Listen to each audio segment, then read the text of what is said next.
2025వ సంవత్సరంలో ఆషాఢమాసం జూన్ 26వ తేదీ గురువారం ఆషాఢ శుద్ధ పాడ్యమి తేదీతో ప్రారంభమై జూలై 24వ తేదీ గురువారం అమావాస్య తేదీతో ఆషాఢమాసం అయితే ముగుస్తుందండి. జూలై 25వ తేదీ నుంచి కూడా శ్రావణ మాసం అయితే ప్రారంభమవుతుంది.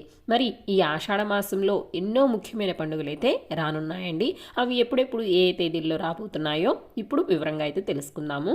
జూన్ 26వ తేదీ గురువారం నుంచి జూలై 5వ తేదీ శనివారం వరకు కూడా వారాహి గుప్త నవరాత్రులు అయితే రాబోతున్నాయండి. అలాగే జూన్ 27వ తేదీ శుక్రవారం రోజున పూరి జగన్నాథ్ రథయాత్ర, జూన్ 30వ తేదీ శనివారం స్కంద పంచమి, జూలై 1వ తేదీ మంగళవారం కుమారషష్ఠి, జూలై 6వ తేదీ ఆదివారం తొలి ఏకాదశి పండుగ. అలాగే ఈ రోజు నుంచే చాతుర్మాస వ్రతం అనేది ప్రారంభమవుతుందండి.